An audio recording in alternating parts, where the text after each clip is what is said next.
আল্লাহ তাআলা বলেন, আমি কিয়ামতের দিন ন্যায় বিচারের আদালত প্রতিষ্ঠিত করব।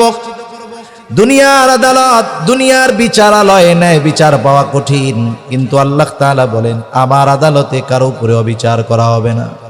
ফালা তুযলামু নাফসুন শাইআ, কারো প্রতি সামান্য অবিচার করা হবে না, জুলুম করা হবে না। আল্লাহ তাআলা বলেন, ওয়া ইন কানা মিসকালা হাববাতিন মিন খারদালিন আতাইনা বিহা, কেউ যদি দুনিয়ায় সরিষা দানা পরিমাণ কোনো আমল করে থাকে, আল্লাহ তাআলা বলেন আতাইনা বিহা, ওই আমল সহকারে আমি তাকে হাজির করব।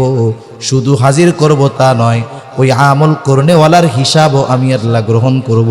এত মানুষের হিসাব আল্লাহ তাআলা কিভাবে নেবেন?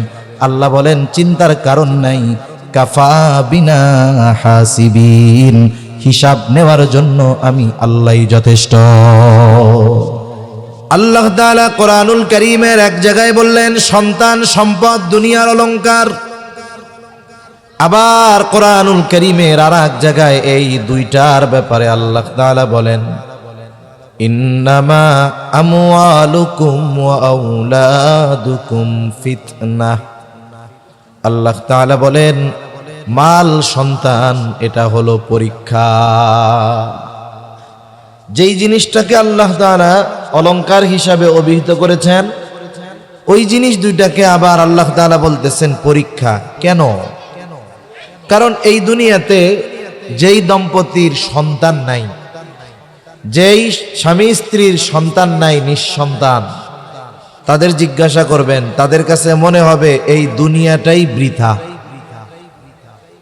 আবার যার একেবারে মাল নাই, নিঃস্ব, তাকে জিজ্ঞাসা করবেন, তার মনে হবে যে আমি এই দুনিয়াতে বেঁচে থাকাটাই বোঝা, আমার কোনো সম্পদ নাই। এই জন্য দুনিয়ায় সন্তানেরও দরকার, সম্পদেরও দরকার। আল্লাহ তাআলা অনেক সময় এই দুই নিয়ামত অনেককে দিয়ে পরীক্ষা করেন, না দিয়েও আল্লাহ তাআলা পরীক্ষা করেন। আবার আল্লাহ তাআলা দেখতে চায় সন্তান নামক নিয়ামত পেয়ে আমি আল্লাহকে ভুলে যায় কিনা। সন্তান নামক এই নিয়ামত পেয়ে আমি আল্লাহর সাথে নাফরমানি করে কিনা। সন্তানের মায়ায় সন্তানকে ভালোবাসতে গিয়ে আমি আল্লাহ তাআলার ভালোবাসা থেকে দূরে সরে যায় কিনা। সম্পদ দিয়া দেখি, মাল পেয়ে আমি আল্লাহ তাআলাকে ভুলে যায় কিনা। এই জন্য এই দুইটা যেমন আল্লাহ তাআলার পক্ষ থেকে নিয়ামত, আবার এই দুইটা জিনিস আল্লাহ তাআলার পক্ষ থেকে আমাদের জন্য পরীক্ষা। এজন্য ইসলাম এই দুইটা জিনিসের যথাযথ ব্যবহারের পদ্ধতি আমাদের শিক্ষা দিয়েছেন। এই দুই নেয়ামত যিনি পেয়েছেন, এই নেয়ামতগুলো দিয়ে দুনিয়ায় উনি কি করবেন, কি করলে এই নেয়ামত তার দুনিয়া আখিরাতের কাজে আসবে, আর কি না করলে এই দুই নেয়ামত তার জন্য পরীক্ষায় পরিণত হবে, হয়তো আখিরাতে, দুনিয়ায় আখিরাতে তার ক্ষতির কারণ হয়ে দাঁড়াবে। এজন্য এই সন্তান দামি এক নেয়ামত।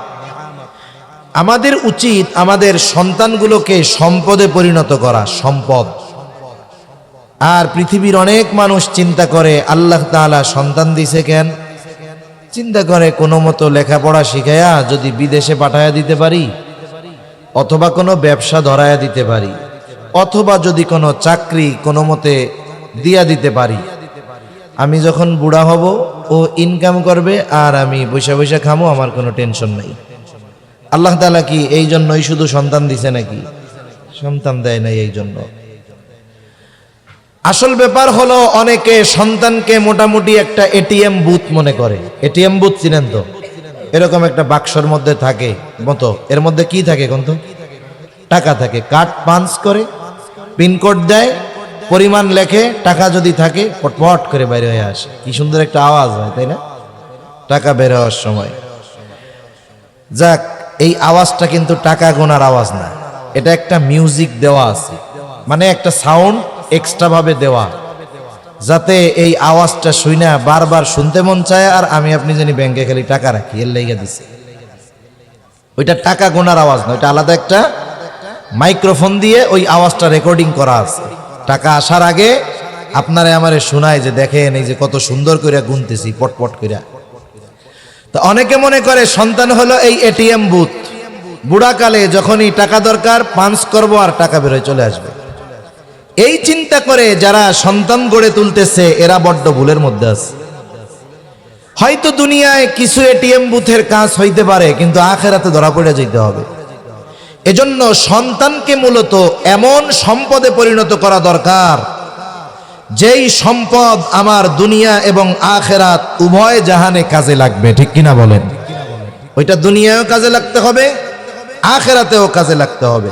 দুনিয়ার অনেক মানুষ আছে সন্তানদেরকে জাগতিক শিক্ষায় উচ্চ শিক্ষিত করেছে।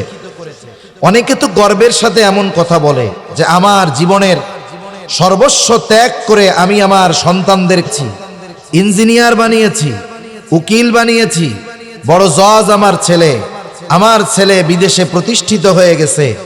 এইরকম ভাবে অনেকে সন্তানের ক্ষেত্রে খুব প্রশংসা করে। আবার জীবনের শেষ সময় দেখা যায় কি হয়, নিজের সব সম্পদ ব্যয় করে যেই সন্তানটাকে জাগতিক লাইনে উচ্চ শিক্ষিত করে তুলেছিলেন, ওই সন্তানটার ঢাকায় 5 তলা 10 তলা বাড়ি আছে। আফসোস, যেই লোক সব সম্পদ ব্যয় করে সন্তানকে সম্পদ উপার্জনের রাস্তা চিনিয়ে দিলেন, পড়ন্ত হায়াতে এসে ওই সন্তানের 10 তলা বিল্ডিং এর গাছতলায়ও জায়গা হয় না। ঠিক কিনা বলেন? এজন্য সন্তানদেরকে আমাদের গড়ে তুলতে হবে যথাযথ নিয়ম নীতির মাধ্যমে। এজন্য সন্তানদের আমরা কিভাবে গড়ে তুলতে পারি, মানুষ কিভাবে করে তুলতে পারি, সম্পদ কিভাবে বানাতে পারি, এই চেষ্টা আমাদের করতে হবে। মনে করেন আপনি আমি যদি আপনার সন্তানকে দিনদার, মুত্তাকি, পরহেজগার হিসাবে গড়ে তুলতে পারি, মনে করেন ওরে উচ্চ শিক্ষিত বানাতে পারলাম না, কিন্তু ও বাস্তবে মুসলিম হয়েছে, মানুষ হয়েছে, মানুষ। এখন কি হবে? ও যদি রিক্সাও চালায়, দেখবেন বুড়াকালে ওর মা বাবাকে সে বোঝা মনে করবে না, বরং রিক্সা চালিয়ে রক্তকে পানি বানিয়ে হলেও মা বাবার সন্তুষ্টি অর্জনের চেষ্টা সে করবে। ঠিক কিনা কন? এজন্য সন্তানদের আমরা সম্পদে পরিণত করব। কিসে? জোরে বলেন না। সম্পদে, পাখা লাগবে না, সম্পদে পরিণত করব আমরা। এখন কোন কাজগুলো করলে সন্তান সম্পদে পরিণত হবে, এই কথাগুলো বলার ইচ্ছা পোষণ করেছি। এই নিয়তেই সূরা লোকমান থেকে একটা আয়াত যদিও তিলাওয়াত করেছি, তবে সামনের কয়েকটা আয়াতকে সামনে রেখেও আল্লাহ তাআলা যদি চায় আমি আপনাদের সাথে কিছু মুযাকারা করব, আলোচনা করব ইনশাআল্লাহ। আল্লাহ তৌফিক দান করেন, সকলে বলি আমিন। যেই সূরা থেকে তিলাওয়াত করেছি, সূরার নাম হলো সূরা লোকমান। হযরত লোকমান তার সন্তানদেরকে কিছু উপদেশ দিয়েছেন, প্যারেন্টিং করেছেন, সন্তানদেরকে কিছু নির্দেশনা দিয়েছেন। এই নির্দেশনাগুলো আল্লাহ তাআলার কাছে খুব পছন্দ হয়েছে। আল্লাহ তাআলা যদি চাইতেন হযরত লোকমানের নাম উল্লেখ না করে শুধু তার বলা নসিহতগুলোকে কোরআনে উল্লেখ করতে পারতেন, কিন্তু আল্লাহ তাআলা শুধু হযরত লোকমানের সন্তানদের করার উপদেশগুলোর কথাই বলেছেন এমন নয়, বরং ওনার নামটা উল্লেখ করেছেন স্বতন্ত্রভাবে। ওনার নামে একটা সূরাও নাজিল হয়েছে, সুবহানাল্লাহ। সূরার নাম সূরা লোকমান। কেন? কারণ হলো অনেক সময় ব্যক্তির পরিচয়ের কারণে মানুষের আগ্রহ বাড়ে। কথার কথা, মাগরিবের পরে স্বাভাবিকভাবে ছোট হুজুররাই আলোচনা করে, আমাদের দেশের নিজাম এটা। কিন্তু যদি আজকে মাগরিবের পরে এখানে হাফিজুর রহমান সিদ্দিক কুয়াকাটার হুজুর আসতেন, এইরকম 5 মাঠে জায়গা দেওয়ার সুযোগ হইতো না, ঠিক না? শুধু হুজুরের নামটা থাকলেই হইতো, মানুষ আকর্ষণে ছুটে আসতো ওনাকে দেখার জন্য, ওনার কথা শোনার জন্য। তাহলে আপনারা যারা আসছেন, আপনারা একনিষ্ঠভাবে কোরআন সুন্নাহর মহব্বতে আসছেন। এরপরে যারা ওনার নামে আসতো, শুধু কোরআন সুন্নাহর মহব্বত নয়, সাথে সাথে ব্যক্তির প্রতি একটা ভালোবাসাও সেখানে কাজ করতো। ঠিক কিনা বলেন? এখন আল্লাহ তাআলা হযরত লোকমানের পরিচয় নসিহতগুলো বর্ণনা করার আগে হযরত লোকমানের কিছু পরিচয় আল্লাহ তাআলা তুলে ধরতেছেন। কে ছিল হযরত লোকমান? হযরত লোকমানের পরিচয় আল্লাহ তাআলা আগে তুলে ধরতেছেন। লোকমান কেমন বান্দা ছিল? কেন আমি লোকমানের নসিহতগুলো কোরআনুল কারীমে উম্মতে মুহাম্মাদির জন্য ওহী হিসাবে নাজিল করলাম? কেন? হযরত লোকমানের পরিচয় আল্লাহ তাআলা দেন। হযরত লোকমান তাফসীরের মধ্যে এসেছে যে তিনি নবী ছিলেন না, তবে একজন প্রজ্ঞাবান ব্যক্তি ছিলেন। তার জ্ঞান প্রজ্ঞা এটা গোটা দুনিয়াময় ওই সময়ে সুখ্যাতি অর্জন করেছিল। আজকে তো মাইকিং করে, লাইটিং করে, প্যান্ডেলিং করে, বসার জায়গা করে, মাইক দিয়ে লোকজনকে মাহফিলে আনা যায় না। কিন্তু ওই জামানায় দৈনিক হাজার হাজার মানুষ পৃথিবীর বিভিন্ন প্রান্ত থেকে হযরত লোকমানের বাড়ি আসতো হযরত লোকমানের ওয়াজ শোনার জন্য। মিডিয়া নাই, কিন্তু আল্লাহ তাআলা তার সুখ্যাতি ওই সময় পৃথিবীর আনাচে কানাচে পৌঁছায়া দিছিলেন। এই আল্লাহর বান্দা নবী ছিলেন না। তাফসীরের মধ্যে আসছে হযরত লোকমানকে দুটো জিনিস থেকে একটা জিনিস গ্রহণ করার জন্য বলা হয়েছে। একটা হলো নবুয়াত আর একটা হলো হিকমত। হযরত লোকমানকে বলা হলো আপনি যদি চান নবুয়াতের জিম্মাদারি নিতে পারেন, চাইলে হিকমতকে গ্রহণ করতে পারেন। মনে রাখতে হবে প্রত্যেকটা নবী পরিপূর্ণ হিকমতওয়ালা। হযরত লোকমান নবুয়াতের মতো মর্যাদাপূর্ণ বিষয় গ্রহণ করার সুযোগ থাকার পরেও তিনি হিকমতকে গ্রহণ করলেন। ওনাকে প্রশ্ন করা হলো, লোকমান, নবুয়াতের মতো এত মর্যাদাপূর্ণ বিষয় গ্রহণ করার সুযোগ থাকবার পরেও কেন আপনি হিকমতকে গ্রহণ করেছেন? জবাবে তিনি বললেন, আল্লাহ তাআলা যদি আমাকে নিজের থেকে নবুয়াত দিতে চাইতেন তাহলে আমাকে বেছে নেওয়ার সুযোগ দিতেন না, সরাসরি আমাকে নবুয়াত দান করতেন।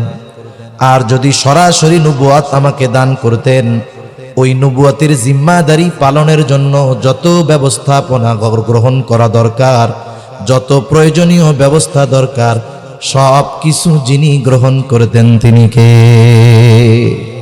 সব ব্যবস্থা গ্রহণ করতেন আল্লাহ তাআলা। আমার টেনশন থাকতো না। কারণ হলো দায়িত্ব দেওয়া আর দায়িত্ব নেওয়া এক বিষয় নয়। যদি আমি নবুয়াতকে গ্রহণ করতাম তাহলে দায়িত্ব নেওয়া হতো, আর যদি আল্লাহ তাআলা নিজের থেকে দিতেন তাহলে দায়িত্ব দেওয়া হতো। মনে করেন গুরুত্বপূর্ণ একটা দায়িত্ব এখানে নিতে হবে। আমি যদি সবার সামনে গলা উঁচু কইরা কই আমারে দায়িত্বটা দেন, নিজের থেকে চেয়ে নিলাম, এইবার দায়িত্ব নেওয়ার পরে যদি দায়িত্ব পালনে ব্যর্থ হই, আপনারা সবাই একসাথে মাইক লাগায়া বলবেন, হুজুর আপনার কাম হইল ওয়াজ করা, নামাজ পড়ানো, আপনারে দায়িত্ব নিতে কে কইছে কে? ঠিক না? আর যদি আপনারা সবাই মিলে আমারে কোনো দায়িত্ব চাপায়া দিতেন, আমি নিতে চাই না, চাপাই দিছেন, যদি ওই দায়িত্ব পালনে আমি যদি ব্যর্থ হইতাম, আপনারা কিছু বলার আগে বড় গলায় আমি বলতাম দায়িত্ব দিছেন কেন? ঠিক কিনা গণ? তার মানে দায়িত্ব যদি নিতাম, ওই দায়িত্ব পালনে যদি ব্যর্থ হই, ত্রুটি বিচ্যুতি হয়, কিয়ামতের দিন আল্লাহ তাআলার সামনে দাঁড়ানো লাগবে, জবাব দেওয়া লাগবে। আর যদি স্বয়ং আল্লাহ তাআলা নিজে আমাকে দায়িত্ব দিতেন, তাহলে ওই দায়িত্ব পালনে যত ব্যবস্থাপনা দরকার সব কিছু আল্লাহ তাআলাই নিতেন। যুগে যুগে এটাই ইতিহাস যে যাকেই আল্লাহ নবুয়তি দিয়েছেন তার সব পরিচালনার ব্যবস্থাও করেছেন কে? আল্লাহ তাআলা করেছেন। হযরত লোকমান বলেন, এই জন্য নবুয়তির দায়িত্ব নেই নাই, হিকমতকে গ্রহণ করেছি। হযরত লোকমান যখন গোটা বিশ্বব্যাপী প্রসিদ্ধি লাভ করেছেন, ওয়াজ করতেছেন বাড়ির সামনে, প্রতিদিন হাজার হাজার মানুষ আসে। একজন হযরত লোকমানের সামনে ওয়াজের সময় ওয়াজ শুরু করার আগে দাঁড়ায়া বলতেছে, আপনি কি সেই, আপনার কাছে আমার কিছু জানার আছে। ওয়াজ শুরু করার আগে একজন দাঁড়িয়ে বলে, আপনার কাছে আমার কিছু জানার আছে, আমি আপনার কাছে কিছু জানতে চাই। হযরত লোকমান বললেন, বলো কি জানতে চাও?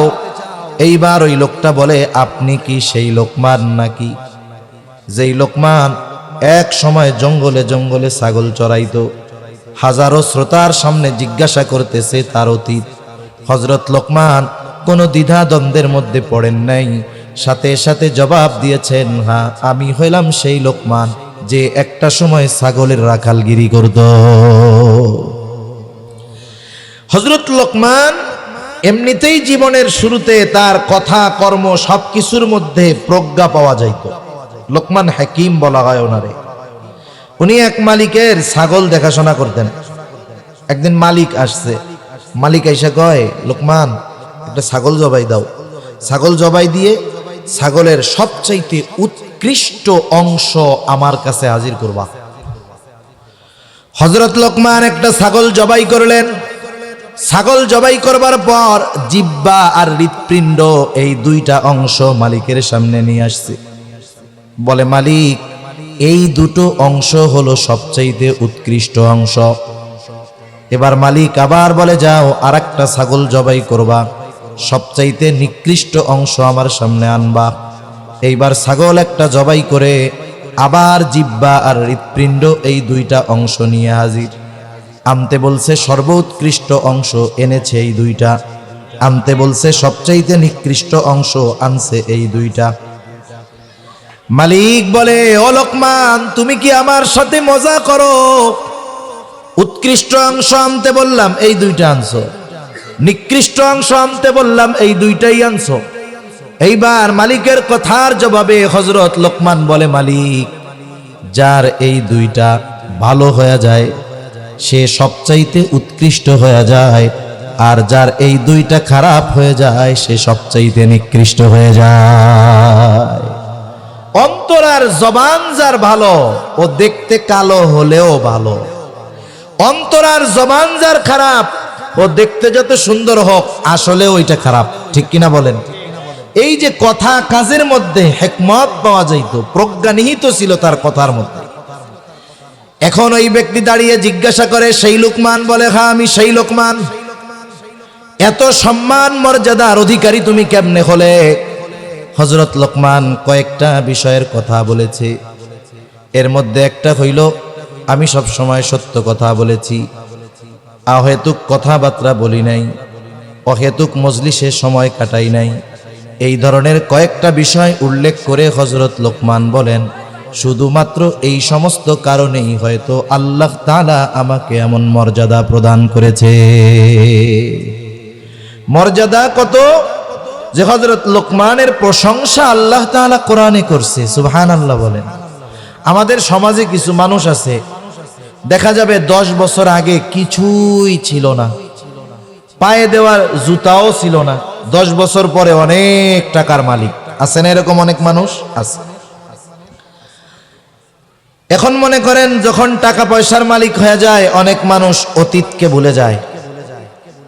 এখন বন্ধু বান্ধব সব মিলিয়নার বিলিয়নার পাশে বসা, গ্রাম থেকে একজন গিয়া ওই লোকরে বলতেছে, হায় রে, 20 বছর আগে তোমারে আমি কত ভাত খাওয়াইছি, তোমার পরিবার ভাত খাইতে পারতো না। এই যে তার অতীতের অভাবের কথা যখন কোটিপতি বন্ধুদের সামনে বলে, ওর মেজাজটা গরম হয়ে যায়, দাঁত কিটমিট করে, এই মিয়া, আমার 14 গোষ্ঠী আগের থেকেই ধনী ছিল, যান কোত্থেকে আসছেন আপনি এইখানে। এই ব্যক্তি তার অতীতকে অস্বীকার করে। মনে রাখতে হবে, অতীতের কষ্ট এগুলো যারা অস্বীকার করে আসলে এরা নাশকরগুজার। ঠিক কিনা বলেন? আবার কত মানুষ আছে, আপনি যখন তার অতীতের কষ্টের কথা স্মরণ করায়া দিবেন, মানুষের সামনে হোক, যে আপনার 10 বছর আগে আপনি খাইতে পারতেন না, তখন সে আল্লাহর কৃতজ্ঞতা প্রকাশ করে বলবে, আলহামদুলিল্লাহ, এক সময় আমি খাইতে পারতাম না, আলহামদুলিল্লাহ, আল্লাহ আমার উসিলায় এখন হাজার হাজার পরিবারে খাওয়ায়, আলহামদুলিল্লাহ। এই লোক তার অতীতকে অস্বীকার করে না, অতীতের কথা কেউ স্মরণ করিয়ে দিলে অহংকার করে না। এই ধরনের মানুষ আসলেও শুকরগুজার মানুষ। ঠিক কিনা বলেন? এজন্য আল্লাহ তাআলার কাছে শুকরগুজার বান্দা খুব প্রিয়। হযরত লোকমান যতগুলো গুণ তার মধ্যে ছিল, অন্যতম একটি গুণ ছিল তিনি শুকরগুজার বান্দা ছিলেন। বিশ্বব্যাপী খ্যাতি অর্জন করার পরেও ছাগল চরানোর ইতিহাস তিনি ভুলে যান নাই। এই জন্য আল্লাহ তাআলা স্পেশাল ভাবে হযরত লোকমানের এই গুণের প্রশংসা করে বলেন, ওয়ালাকাদ আতাইনা লুকমানাল হিকমাতা আনিশকুর লিল্লাহ। আল্লাহ তাআলা বলেন, আমি হযরত লোকমানকে হিকমত প্রদান করেছি, আনিশকুর লিল্লাহ, যেন সে কৃতজ্ঞ বান্দা হয়, আল্লাহ তাআলার কৃতজ্ঞতা প্রকাশ করে। বুজুর্গানে দিন বলেন, বিষয়টা হলো এইরকম, যে আমি হযরত লোকমানকে হিকমত প্রদান করেছি। শুধু তাই না, এত হিকমত এত জ্ঞানের অধিকারী হয়েও সে অহংকারী হয় নাই, বরং সে আমি আল্লাহর শুকরগুজার বান্দাদের মধ্যে অন্যতম। মানুষ কিছু কিছু বিষয় নিয়ে গর্ব করে, অহংকার করে, ফখর করে। এর মধ্যে একটা হলো তার জ্ঞান নিয়ে। অনেক সময় মানুষ ইলমের কারণে অহংকার করে, অনেক সময় মানুষ অনেক উচ্চ শিক্ষায় শিক্ষিত হলে অহংকার করে। জ্ঞানের অহংকার, ইলমের অহংকার, এটা খুব জঘন্য অহংকার। কিন্তু হযরত লোকমান এত জ্ঞানের অধিকারী হয়েও অহংকারী ছিলেন না, বরং আল্লাহ তাআলা জানিয়ে দেন সে আমার শুকরগুজার বান্দা ছিল। সুবহানাল্লাহ। এখন আমরাও দুনিয়াতে অনেক নেয়ামত ভোগ করি, আমরা যদি আল্লাহ তাআলার শুকরগুজার বান্দা হই, কৃতজ্ঞতা প্রকাশ করি, তাহলে আমাদের লাভ নাই, লাভ হইল আল্লাহ তাআলার, নাকি? এই জন্য আল্লাহ তাআলা আমাদের জানিয়ে দেন, ওয়ামাই ইয়াশকুর ফাইন্নামা ইয়াশকুরু লিনাফসিহি, যে আল্লাহ তাআলার শুকর করে, কৃতজ্ঞতা প্রকাশ করে, এইটা লাভ তার হয়, সে এটা নিজের জন্যই করে। কারণ নেয়ামত পাওয়ার পর নেয়ামত পেয়ে অহংকারী না হয়ে যদি কেউ শুকরগুজার হয়, তার জন্য নেয়ামতকে আরো বহু গুণে বাড়িয়ে দেন কে? এই জন্য আল্লাহ রাব্বুল আলামিন কোরআনুল কারীমের মধ্যে বলেন, লাইন শাকারতুম লাযীদান্নাকুম ওয়া লাইন কাফারতুম ইন্না আযাবী লাশাদীদ। আল্লাহ তাআলা বলেন, লাইন শাকারতুম লাযীদান্নাকুম, তোমরা যদি নেয়ামতের কৃতজ্ঞতা প্রকাশ করো, আল্লাহ তাআলা বলেন লাযীদান্নাকুম, আমি অবশ্যই অবশ্যই তোমাদের জন্য নেয়ামত আরো বাড়ায়া দিব। সুবহানাল্লাহ। আবার যদি তোমরা নেয়ামতের নাশুকরি করো, বুজুর্গানে দিন বলেন, যখন কোন বান্দা কোন নেয়ামত পাবার পর নেয়ামতের নাশুকরি করে, আল্লাহ তাআলা এই দুনিয়াতে তার ওই নেয়ামতকে ছিনায় নেয়। তাহলে নাশুকরগুজার যারা, দুনিয়ায় প্রথম শাস্তি হইল আল্লাহ তাআলা নেয়ামত ছিনায় নেয়, সাথে সাথে পরকালে কি আছে আল্লাহ তাআলা বলেন, ওয়ালা ইন কাফারতুম ইন্না আযাবী লাশাদীদ। আর যারা কুফরি করে, আর যারা নাশকরি করে, আল্লাহ তাআলা জানিয়ে দেন যে আমার আযাব বড় কঠিন। তার মানে নাশকরগুজার যারা, তাদের জন্য আল্লাহ তাআলা শাস্তি প্রস্তুত করে রেখেছে। এজন্য আমরা শুকরগুজার বান্দা হব। কি বান্দা হব জোরে বলেন? আমরা শুকরগুজার বান্দা হব, যে অবস্থায় থাকি আলহামদুলিল্লাহ। সব সময় যে অবস্থায় থাকি কি বলবো? আলহামদুলিল্লাহ। তাহলে কি হবে? আল্লাহ তাআলা আরো খুশি হবে। তাহলে যে কথার থেকে গেলাম, যে হযরত লোকমানের অন্যতম পরিচয় আল্লাহ তাআলা দিলেন। পরিচয়টা কি? মূল পরিচয় হলো আল্লাহ তাআলা জানিয়ে দিলেন যে এ লোকমান সাধারণ কোনো বান্দা নয়, সে আমার শুকরগুজার একজন বান্দা। আর সাথে সাথে এটা জানায় দিয়েছেন যে তোমরা যদি কৃতজ্ঞতা প্রকাশ করো, লাভ তোমাদের। আর যদি কৃতজ্ঞতা প্রকাশ না করো, কুফরি করো, নাশকরি করো, আমি আল্লাহর কোনো ক্ষতি নাই। আমি তোমার কৃতজ্ঞতার মুখাপেক্ষী নয়। এমনটা নয় যে আমরা যদি আলহামদুলিল্লাহ না বলি, আল্লাহ তাআলার কৃতজ্ঞতা প্রকাশ না করি, তার প্রশংসা না করি, আল্লাহ তাআলার ক্ষমতা কমে যাবে, এমনটা নয়। বরং আল্লাহ রাব্বুল আলামিন হলেন অমুখাপেক্ষী এক মহান সত্তা। ঠিক কিনা বলে? সেজন্য আল্লাহ পরিচয় করে দিলেন যে লোকমানরে চিনা রাখো, সে আমার শুকরগুজার বান্দা। এই শুকরগুজার বান্দা লোকমান তার সন্তানদেরকে নসিহত করতেছেন, উপদেশ দিচ্ছেন। কত সুন্দরভাবে তিনি সন্তানদের উপদেশ দিয়েছেন। উপদেশ দেওয়ারও কিছু পদ্ধতি এবং সময় আছে। আমরাও আমাদের সন্তানদের, ছোটদের, ছোট ভাইদের উপদেশ দেই, নসিহত করি কি করি না? যাদের সন্তান আছে তারা করেন না? ছোট ভাই আছে, নসিহত করি না? আমরা করি। কিন্তু আমাদের অভিভাবক যারা, এদের নসিহতের ভাষা নসিহতের মতো না। নসিহাহ যেটা, সেটা ভিন্ন জিনিস। নসিহাহ শুধু জবানের শক্ত কথার দ্বারা করতে হয় না, হৃদয় থেকে কথা এনে খুব সতর্কতার সাথে ওই কথাকে হৃদয় পর্যন্ত পৌঁছায়া দিতে হয়। কিন্তু আমাদের নসিহতের ভাষা নরম না, কঠোর, কঠিন। আর বলে কোন সময়? মনে করেন ছেলেটা উল্টাপাল্টা বন্ধুদের সাথে মিলতেছে, এখন তারে একটু নসিহত করার দরকার, উপদেশ দেওয়া দরকার। দেয় কোন সময়? এখন ছেলে আর বাপ তো মুখোমুখি হয় না সহজে। এখন ছেলেটা বাসায় আসছে, বাপ পাশের রুমে বসা, ছেলের ওই কাতলা মাছের মাথা খুব পছন্দ, মাছ রান্না করছে মা, মা এবার খাবার ঘরে বইসা মাথা তুইলা দিচ্ছে আর বলতেছে আব্বা খাও খাও। ওই পাশ দিয়া বাপ শুনছে যে ছেলেটা ওই অপরাধ করে বেড়ায়, একটু রাগ আছে, আর মা আদর কইরা খাওয়াইতেছে। এবার ওই পাশ থেকে বলে খাও খাও, বাপের হোটেলে খাইতেছো তো খাও, কতদিন খাইবা, খাইয়া লাও খাইয়া লাও। বাপের তো কোনো মূল্য নাই, শুধুমাত্র ওই পোলাপানগুলোকে আড্ডা দিয়া জীবন শেষ করে দাও, বাপ মরলে বুঝবা মজা করে কয়। এই যে নসিহতের ভাষা। এখন তার দিল হইছে শক্ত, ওরে যদি আপনি শক্ত বল মারেন রিটার্ন করবে কি করবে না? তাহলে আমাদের দেশের অভিভাবকরা সন্তানদের উপদেশ দেয়, 1 নম্বরে খাওয়ার সময়, 2 নম্বর মাস শেষে ওর স্কুলের বেতন, প্রাইভেটের বেতন দরকার, আসছে আব্বা টাকা দেন। হ্যাঁ হ্যাঁ নেও নেও, লেখাপড়ার নামে তো ঠন ঠন, টোটো কোম্পানির ম্যানেজার, কয়দিন পরে মালিক হয়ে যাইবা, নেও নেও নেও। এই এটা কি কোনো নসিহত হইল?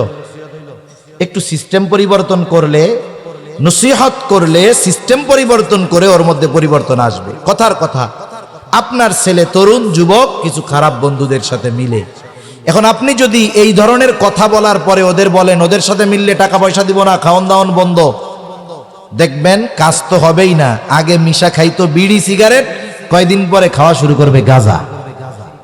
কথা ভুল বললাম নাকি? এটাই বাস্তব। এখন নসিহতের ভাষা কি? হযরত লোকমান কোন ভাষায় করতেছে? আল্লাহ তাআলা বলেন وَإِذْ قَالَ لُقْمَانُ لِابْنِهِ وَهُوَ يَعِظُهُ يَا بُنَيَّ لَا تُشْرِكْ بِاللَّهِ। হযরত লোকমান তার সন্তানকে সবচাইতে বড় উপদেশ দিচ্ছে আল্লাহ তাআলার সাথে শিরিক না করার ব্যাপারে, আল্লাহ তাআলার একত্ববাদের ব্যাপারে সন্তানকে উপদেশ দিচ্ছে, নসিহত করতেছে। মুফাসসিরিনে কেরাম বলেন এখানে 2টো বিষয় হতে পারে। 1 নাম্বার, যদি হযরত লোকমানের সন্তানেরা বেঈমান হয়ে থাকে তাহলে উপদেশ দিচ্ছে ঈমান আনার জন্য, আর যদি ঈমানদার হয়ে থাকে তাহলে উপদেশ দিচ্ছে শিরিক থেকে বেঁচে থাকার জন্য, তাওহীদের শিক্ষা তাদের দেওয়া হচ্ছে। মূল কথা, সন্তানকে হযরত লোকমান ঈমানের ব্যাপারে নসিহত করতেছে। হযরত লোকমান নসিহতের ভাষাটা কত সুন্দর। আল্লাহ তাআলা বলেন وَإِذْ قَالَ لُقْمَانُ لِابْنِهِ وَهُوَ يَعِظُهُ يَا بُنَيَّ لَا تُشْرِكْ بِاللَّهِ। আল্লাহ তাআলা বলেন হযরত লোকমান সে তার সন্তানকে ওয়াজ করতেছে, ওয়াজ আদেশ দিচ্ছে এমনটা আল্লাহ বলেন নাই, ওয়াজ করতেছে। ওয়াজের ভাষা হয় নরম, ওয়াজের শব্দগুলো শুধু জবান থেকে নয়, ওয়াজের শব্দগুলো হৃদয় থেকে আসে। হযরত লোকমান সন্তানকে ওয়াজ করতেছে। আমি আপনি যদি আপনার সন্তানকে ওয়াজ করতে চাই, কেমনে করব? সন্তানকে মা খানা খাইতে দিছে, আপনি পাশের টেবিলে বইসা আপনি নিজে গিয়া মাথাটা উঠায়া দেন। ও চিন্তা করবে কি রে, সূর্য কোন দিক দিয়া উঠলো, আমার লগে কথাই কয় না, এখন আমারে মাথায় তুইলে, মাথা পাতে তুইলা দিতেছে, কাহিনী মনে হয় অন্যরকম কিছু হবে। এইবার খাওয়া দাবার করতেছে সে, এবার আপনি তাকে একটু মিষ্টি ভাষায় বলেন, বাবা খাওয়ার পরে কি তোমার একটু সময় হবে, তোমার সাথে আমার একটু কথা বলার দরকার ছিল। ও বলবে কি রে, অবস্থা তো উল্টাপাল্টা। ওই ছেলে কি বলবে যে না আব্বা, বন্ধুরা মোটরসাইকেল নিয়ে আমার লাইগা ওয়েট করতেছে, খাওয়া দাওয়ার পরে টাইম নাই। বন্ধুরা বৈশা থাকলেও বাবার এই আচরণে সে বলবে অবশ্যই সময় আছে। এইবার আপনি ড্রয়িং রুমে বসেন, আপনার বেডরুমে তারে নিয়ে বসেন, আপনার ওয়াইফকে অথবা তার মাকে আপনি বলেন যে আমারে 2 বাপ বেটারে 2 কাপ চা দাও। এইবার দুইজনে 2 কাপ চা খান। এবার তার সাথে আপনি ফ্রি হন, কেমনে? তার অতীতের মনে না থাকা বা অজানা কথাগুলো তাকে আপনি স্মরণ করায় দেন। আপনি তাকে একটু হৃদয় থেকে বলেন, বাবা তুমি তো আমার সেই সন্তান, তুমি যখন এই পৃথিবীতে আসো নাই তখন তোমাকে আমরা আল্লাহ তাআলার কাছে বারবার কামনা করেছি। আল্লাহ তাআলা তোমাকে যখন মাতৃগর্ভে দিলেন, আমরা দিনক্ষণ গণনা শুরু করলাম কখন তোমার এই মিষ্টি চেহারাটা দেখব। এইবার তুমি দুনিয়ায় আসলা, আমাদের আনন্দ কত তোমাকে বোঝাতে পারবো না। পৃথিবীর সবচাইতে আনন্দিত ব্যক্তি ওই দিন আমি ছিলাম আর তোমার মা ছিল। তোমাকে ঘিরে ছিল আমাদের স্বপ্ন, সব আশা। সন্তান, আমি চাই তুমি একজন আদর্শ মানুষে পরিণত হও। একটা সময় তুমি নিজ হাতে খাইতে পারতা না, আমরা তোমারে খাওয়ায়া দিতাম। প্রস্রাব পায়খানা করতে পারতা না, আমরা করায়া দিতাম, পরিষ্কার করে দিতাম। আজকে তুমি বড় হয়েছো, কিন্তু তোমার ব্যাপারে আমাদের আশা স্বপ্নগুলো ধ্বংস হয়ে যায় নাই। আমরা চাই তুমি একজন নেককার ক্ষুধাভীরু ভালো মানুষে পরিণত হও। তবে তুমি যাদের সাথে মিশতেছো, যাদের সঙ্গ গ্রহণ করতেছো, সন্তান, আমার তো বড় ভয় হয় হয়তো আমাদের আশাগুলো নিমেষেই ধূলিসাৎ হয়ে যাবে। এখন কোন আপনি এইভাবে যদি 5টা মিনিট তার জন্য ব্যয় করেন, বলেন তো কাজ হবে না? হবে না। আর যদি ধমক দিয়ে এখন দেখবেন যে ওই যে উল্টা অ্যাকশন রিয়াকশন কাজ করবে। নসিহতের ভাষা এরকম হইতে হয়। হযরত লোকমান সন্তানকে ওয়াজ করতেছে, ওয়াজ আসে দিল থেকে, আর ওয়াজ করতেছে কি বইলা? ইয়া বুনাইয়া, হে আমার সন্তান। নাম ধরে উল্লেখ করে নাই। অনেক সময় মানুষ নাম বলার চাইতে তার পদ ধরে বা তার উপাধি ধরে ডাকলে খুশি বেশি হয়, ঠিক কিনা বলেন? সন্তান, এটা লোকমান আলাইহিস সালামের সন্তান। উনি বলেন নাই যে নাম ধরে, বলছে ও আমার সন্তান। হযরত লোকমান হৃদয় থেকে ডাক দিয়ে বলতেছে, ও আমার বৎস, আমার সন্তান, ও আমার কলিজার টুকরা সন্তান, লা তুশরিক বিল্লাহ, আল্লাহ তাআলার সাথে তুমি শিরিক কইরো না। ঈমানের শিক্ষা দিচ্ছে হযরত লোকমান তার সন্তানকে। কেন শিরিক করবা না? ইন্নাশ শিরকা লাযুলমুন আযীম, শিরক হলো মহা জুলুম, মহা অন্যায়। আর আল্লাহ তাআলাও জানায় দেন, একটা মানুষ নামাজ পড়তে পারে নাই, রোজা রাখতে পারে নাই, হজ করতে পারে নাই, যাকাত দিতে পারে নাই, আল্লাহর হক নষ্ট করেছে, কিন্তু সে শিরিক করে নাই। আল্লাহ তাআলা যদি চায় তার সব গুনাহগুলো মাফ করে তাকে জান্নাত দিয়ে দিতে পারেন কি পারেন না? কিন্তু যদি কেউ শিরিক করে, তাওবা না করে, আল্লাহ তাআলা বলেন, ইন্নাল্লাহা লা ইয়াগফিরু আন ইউশরাকা বিহি ওয়া ইয়াগফিরু মা দুনা যালিকা লিমান ইয়াশা। শিরিক ব্যতীত অন্যান্য যত অন্যায় আছে আল্লাহ তাআলা চাইলে মাফ করে দিবেন, কিন্তু শিরিক করলে আল্লাহ মাফ করবেন না। শিরককে আল্লাহ তাআলা বলেছেন শুধু জুলুম নয়, মহা জুলুম। জুলুম আর মহা জুলুমের পার্থক্যটা কি? বলে জুলুম হলো সবল কর্তৃক দুর্বলের উপরে অবিচার করা। একজন প্রভাবশালী শক্তিশালী ব্যক্তি যদি তার চাইতে দুর্বল কারো ব্যাপারে অন্যায় করে, অবিচার করে, এটা হলো জুলুম। আর মহা জুলুম কোনটা? বলে দুর্বল কর্তৃক সবলের উপরে অবিচার করা, এটা হলো মহা জুলুম। এখন দেখেন, আমরা আল্লাহ তাআলার তুলনায় আমাদের শক্তি কম্পেয়ার করারও সুযোগ নাই, কিছুই না, আমরা কিছুই না। আমরা যদি শিরিক করি তাহলে জুলুম করা হয় কার সাথে? আর এই কাজটা কি হয়? দুর্বল কর্তৃক সবলের ব্যাপারে অবিচার করা হয়, এটা হয় মহা জুলুম। এজন্য আল্লাহ তাআলা শিরককে মহা জুলুম বলে অভিহিত করেছেন। এজন্য সকল ধরনের শিরকি কর্মকাণ্ড থেকে আমাদের বাঁচতে তো হবেই, সাথে সাথে আমাদের সন্তানদেরকেও এই শিক্ষা দিতে হবে, তাওহীদের শিক্ষা, আল্লাহর একত্ববাদের শিক্ষা, ঠিক কিনা? আল্লাহ তাআলা এই কথা বলার পর আলাদাভাবে দুনিয়ার সন্তানদের ব্যাপারে একটা গুরুত্বপূর্ণ নসিহত করেছেন। মুফাসসিরিনে কেরাম বলেন এখানে উদ্দেশ্যটা কি?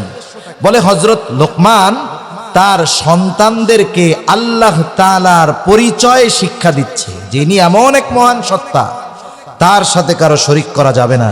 এখানে হিকমতটা কি?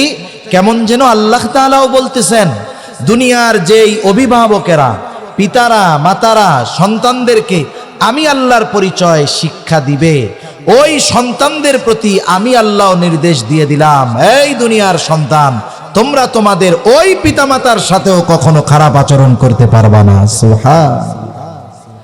এজন্য বার্ধক্য বার্ধক্যকালে যদি কেউ সন্তানের কাছে ভালো ব্যবহার আশা করে, জাগতিক শিক্ষায় উচ্চ শিক্ষিত করলে হবে না, বরং তাকে আল্লাহর সাথে পরিচয় করায়া দিতে হবে। ঠিক কিনা বলেন?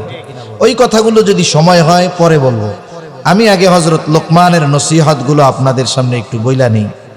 তাহলে 1 নাম্বার, আল্লাহ রাব্বুল আলামিন জানিয়ে দিলেন হযরত লোকমান তার সন্তানকে ঈমানের শিক্ষা দিচ্ছে। সামগ্রিকভাবে কথাটাকে ধরেন, ঈমানের শিক্ষা দিচ্ছে, আল্লাহর পরিচয় শিক্ষা দিচ্ছে।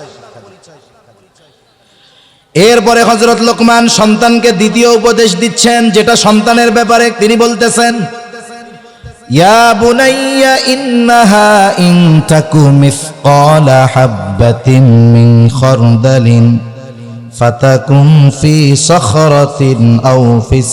কেমন আমল কেমন স্থানে?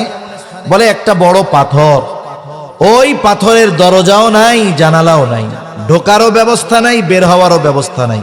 বলেন তো এমন জায়গায় কারো যাওয়ার সামর্থ্য আছে? কারো আছে সামর্থ্য যাওয়ার? এই অসম্ভব জায়গায়ও যদি কেউ পৌঁছায়া যাইতে পারে, ওই জায়গায় গিয়েও যদি কেউ সরিষা দানা পরিমাণ আমল করে, ওই আমলটাকেও কিয়ামতের দিন হাজির করবেন কে? জোরে বলেন না কে? আল্লাহ হাজির করবেন। আল্লাহ তাআলা বলেন, وَنَضَعُ الْمَوَازِينَ الْقِسْطَ لِيَوْمِ الْقِيَامَةِ فَلَا تُظْلَمُ نَفْسٌ شَيْئًا وَإِنْ كَانَ مِثْقَالَ حَبَّةٍ مِّنْ خَرْدَلٍ أَتَيْنَا بِهَا وَكَفَى بِنَا حَاسِبِينَ। আল্লাহ তাআলা বলেন, আমি কিয়ামতের দিন ন্যায় বিচারের আদালত প্রতিষ্ঠিত করব।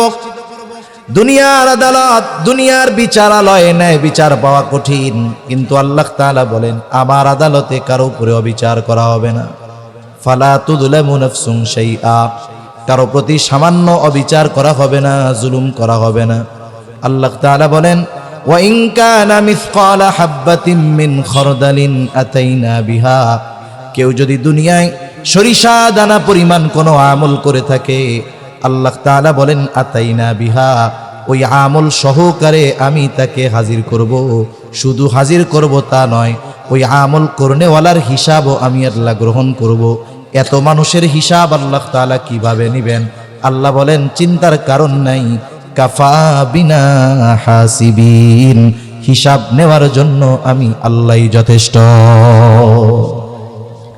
আমি আপনি যদি আমার আপনার সন্তান একেবারে বাচ্চা শিশু, ওই সময় যদি তার দেমাগে দিলে এই বিশ্বাস ঢুকায়া দিতে পারি যে আব্বু তুমি যেখানেই যাও না কেন, যেই অপরাধ করো না কেন, আমি না দেখলেও আল্লাহ কিন্তু দেখে। হয়তো তুমি আমাকে ফাঁকি দিতে পারবা, ওই অপরাধের শাস্তি হয়তো আমি তোমারে দিতে পারবো না, কিন্তু আল্লাহ দেখেন, দুনিয়ায় না দিলেও ওই অপরাধের শাস্তি কিন্তু আল্লাহ দুনিয়ায় তোমারে দিবে, আখেরাতে তোমাকে দিবে। এখন বলেন তো, এই বিশ্বাস যদি বাচ্চার ভিতরে ঢুকে যায় একেবারে শৈশবে, যে আমি যেই কাজ করি না কেন সব অবস্থায় আমাকে দেখেন কে? বলেন তো, এই বিশ্বাস যদি তার মধ্যে দৃঢ়ভাবে গেঁথে যায়, তাহলে পৃথিবীর যেখানেই যাক না কেন পাপ করার আগে চিন্তা করবে দেখতেছে কে? আল্লাহ তাআলা কেন দেখে? বলে ইন্নাল্লাহা লাতীফুন খাবীর, তিনি সব খবর রাখেন, তিনি সূক্ষ্মদর্শী, সূক্ষ্ম থেকে সূক্ষ্মাতীত খবর তার জানা আছে। এই জন্য পৃথিবীর কোনো কর্ম তার থেকে লুকানোর কোনো সুযোগ নাই, এমন ক্ষমতাধর মালিক। এই বিশ্বাস যখন বাচ্চার ভেতরে ঢুকে যাবে, আশা করা যায় তার দ্বারা পাপাচার অনাচার হবে না, বরং সে আল্লাহ তাআলার প্রতি এই বিশ্বাস নিয়েই সে বড় হয়ে উঠবে। 3 নম্বর বিষয়,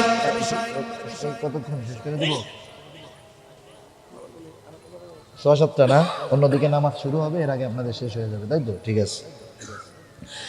এরপরে আল্লাহ রাব্বুল আলামিন জানান, ঈমানের পরে ঈমান আকীদা ঠিক, এরপরে সবচাইতে বড় ইবাদত কোনটা? জোরে কোন? জানেন না? জোরে বলেন না কি? নামাজ।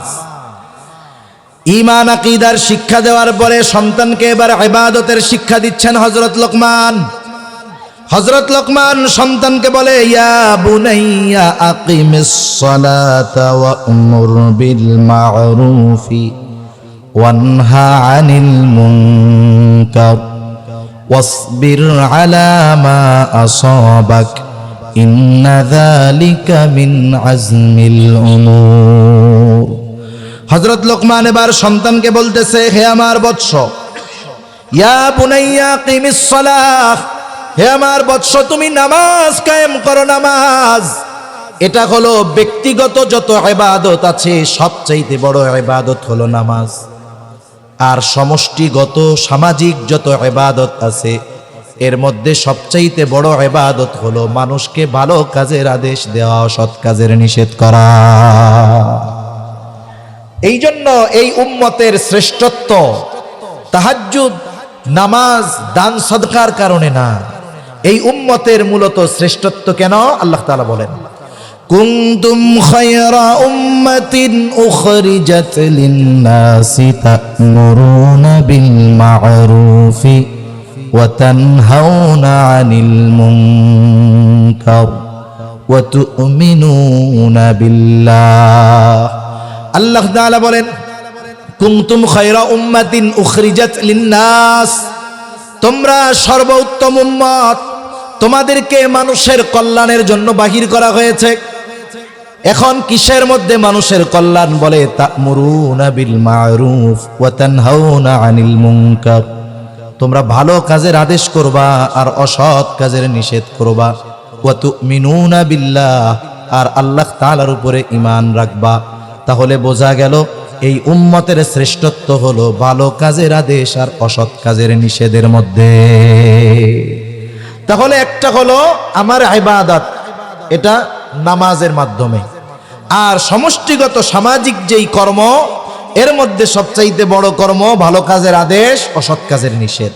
হযরত লোকমান স্পেসিফিক ভাবে আলাদাভাবে সন্তানকে বলতেছে, সমাজে যদি কেউ ভালো কাজের আদেশ করে, অসৎ কাজের নিষেধ করে, বাধা আছে না নাই?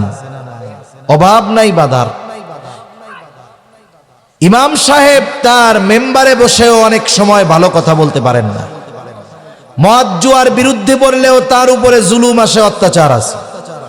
সুদ ঘুষের বিরুদ্ধে বললে অনেক সময় মসজিদের কমিটিরা খেপে ওঠে। পর্দার ব্যাপারে বললে মহিলারা কয় হুজুরের খাওয়ান বন্ধ। এরপরে হুজুর কি বলবে? হুজুর চিন্তা করে, কবরের নিচের ওয়াজ ছাড়া আমার আর কোনো কিছু নাই। জন্মের আগের ওয়াজ আর মরার পরের ওয়াজ, হায়াতের মধ্যবর্তী মূল অংশের ওয়াজ বাদ। আর সেইখানে যদি আমি আপনি প্রত্যক্ষভাবে ভালো কাজের আদেশ করতে চাই, অসৎ মন্দ কাজগুলোকে বন্ধ করে দিতে চাই, বাধা বিপত্তি, জুলুম, অত্যাচার আসবে কি আসবে না? আসবে, স্বাভাবিক বিষয়।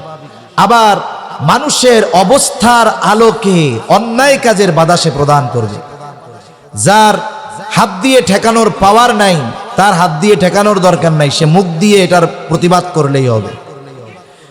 কিন্তু যার হাত দিয়ে অন্যায় ঠেকানোর ক্ষমতা আছে, সে যদি মুখ দিয়ে বইলা দায় সারতে চায়, কাজ হবে না। অবশ্যই তাকে হাত দিয়ে এটাকে প্রতিহত করতে হবে। তাহলে ভালো কাজের আদেশ, অসৎ কাজের নিষেধ করতে গেলে বাধা আসবে, বিপত্তি আসবে।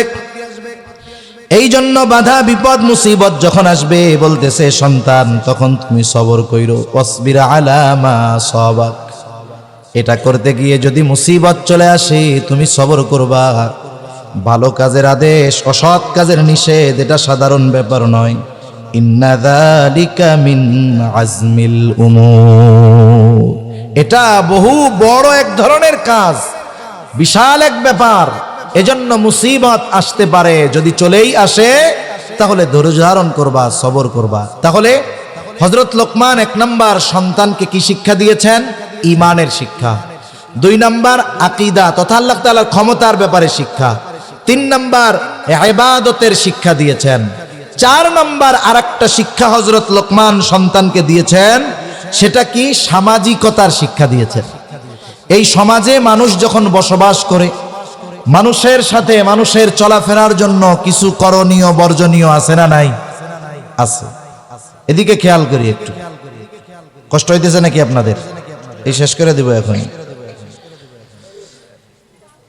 সামাজিকতার শিক্ষা দিয়েছে। তার মানে মানুষের সাথে আচার আচরণ চালচলন কেমন হবে, এই শিক্ষাও হযরত লোকমান সন্তানকে দিছে। প্রত্যেকটা শিক্ষার মৌলিক বিষয়টাকে হযরত লোকমান উল্লেখ করছেন, বাকিগুলো এর মধ্যে অন্তর্ভুক্ত আছে। মানুষের সাথে আচরণ কেমনে হবে, হযরত লোকমান বলতেছেন, ওয়ালা তুসাইর খাদ্দাকা লিন্নাসি ওয়ালা তামশি ফিল আরদি মারহা ইন্নাল্লাহা লা ইউহিব্বু কুল্লা মুখতালিন ফখুর। হযরত লোকমান এবার বলতেছে, ওয়ালা তুসাইর খাদ্দাকা লিন্নাস, মানুষের থেকে মুখ ঘুরায়া কথা বলবা না, মানুষের দিক থেকে মুখ ফিরায়া নিবা না। তার মানে কি, অনেক সময় দেখবেন আমার কাছে একজন শিল্পপতি আসছে কথা বলার জন্য, কোটি কোটি টাকার মালিক, আমি নিজে সুন্দর মতো তার কাছে গিয়া কানটারে মুখের কাছে লাগাইয়া দিয়া কই, ভাই যত মন চায় কন। আবার যখন আমার আপনার কাছে একজন দরিদ্র গরিব মানুষ আছে, কই তাড়াতাড়ি কন তাড়াতাড়ি কন, এরকম করে না, মুখ বিরক্তি ভাব দেখায় না। মানুষের সাথে এমন আচরণ করা যাবে না। নবীজির কাছে যারাই আসতেন, নবীজির কাছে আসার পর সে যেই হোক না কেন, নবীজি সমগুরুত্ব সহকারে উভয় শ্রেণীর মানুষের কথা শুনতেন। তার মানে হলো মানুষের সাথে অহংকার করে কথা বলবা না, মুখ ফিরায়া মুখ ঘুরায়া কথা বলবা না। আবার হযরত লোকমান বলতেছেন, ওয়ালা তামশি ফিল আরদি মারহা, জমিনের ভিতরে দম্ভ ভরে তুমি চলাচল করবা না, চলার মধ্যে বিনয় থাকতে হবে। নবীজি হাঁটার পদ্ধতি আমাদের শিক্ষা দিয়েছেন।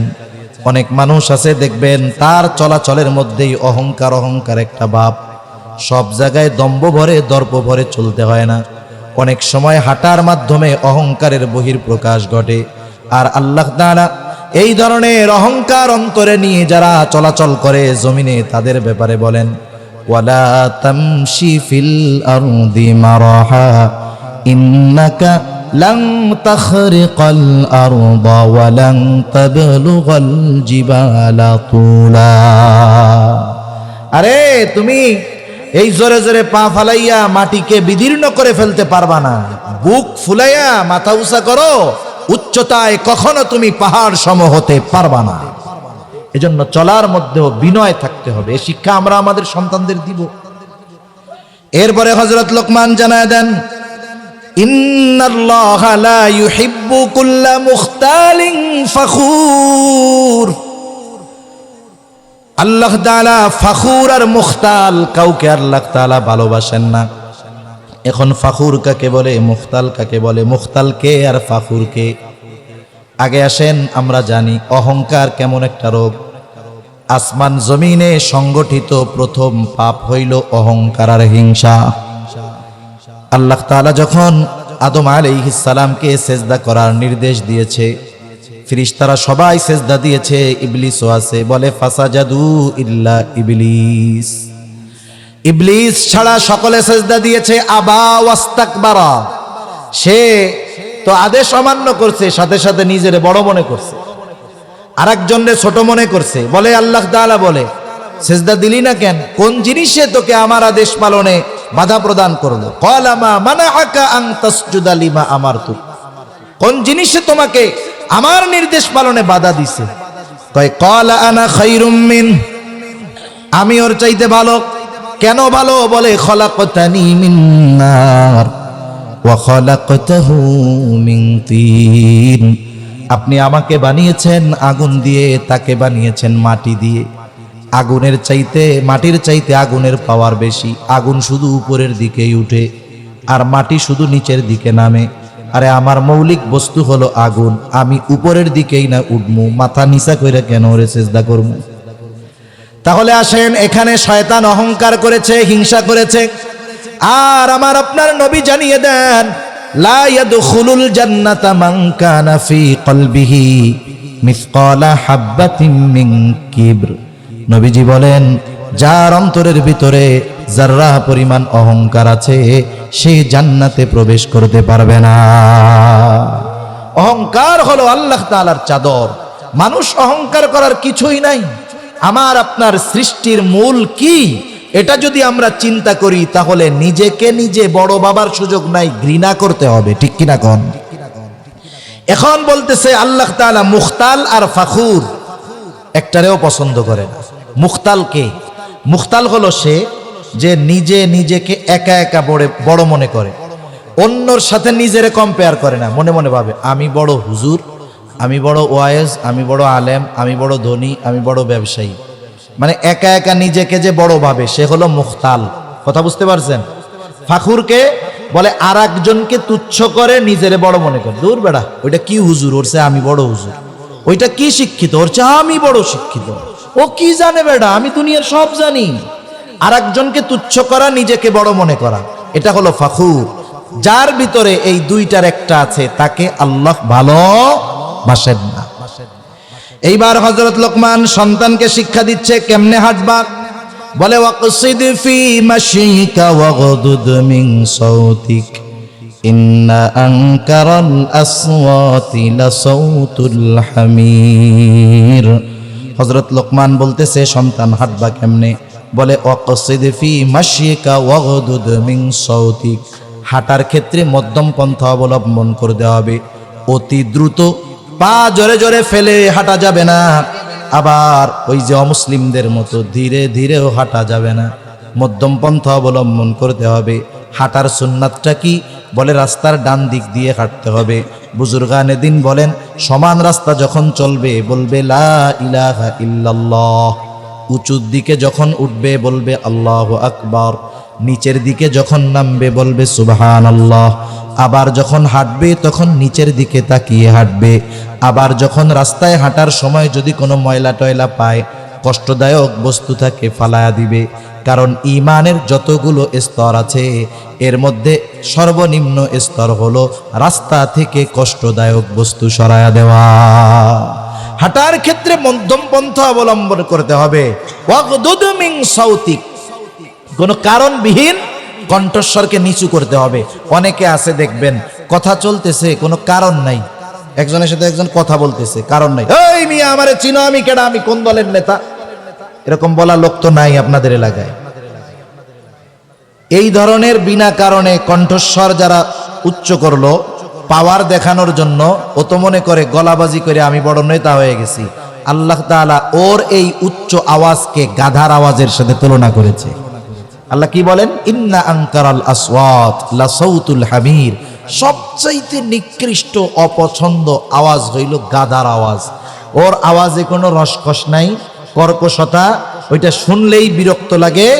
ওই যারা বিনা কারণে উঁচু আওয়াজে অহংকার প্রদর্শন করতে গিয়া, পাওয়ার দেখাতে গিয়ে উঁচু আওয়াজে কথা বলে, এদের ব্যাপারে বলা হচ্ছে যে শোনো, তোমরা তো গলা উঁচু করে মনে করো ভালো গলাবাজ, আসলে তুমি আর গাধার মধ্যে কোনো তফাৎ নাই। আমরা কইলে তো হুজুরে ধরবে, এজন্য আল্লাহ বইলা দিছে যে গলাবাজি যারা করে, বিনা কারণে উঁচু আওয়াজে কথা বলে, মানুষকে কষ্ট দেওয়ার জন্য বলে, এদের কণ্ঠস্বরকে গাধার আওয়াজের সাথে তুলনা করেছেন। সেজন্য হাঁটার ক্ষেত্রে মধ্যম পন্থা, বলার ক্ষেত্রে স্বাভাবিকভাবে কথা বলা। এই যে চারটি ধরনের কথা, ঈমানের শিক্ষা, 2 নাম্বার আকীদা বা কুদরত ক্ষমতার শিক্ষা, 3 নাম্বার ইবাদতের শিক্ষা, 4 নাম্বার সামাজিকতার শিক্ষা। এই শিক্ষাগুলোর আলোকে যদি আমরা আমাদের সন্তানদের গড়ে তুলি, সন্তান এটিএম বুথ হবে না, বরং প্রকৃত মানুষ হবে, দিনদার হবে, দুনিয়া আখেরাতে কল্যাণকর হবে, দুনিয়ার অলংকার হিসাবে পরিগণিত হবে, আখেরাত এবং দুনিয়ায় পিতা মাতার সম্মানের কারণ হবে। আল্লাহ সুবহানাহু ওয়া তাআলা আমাদের সবাইকে কথাগুলো বুঝবার তৌফিক দান করেন, আমিন।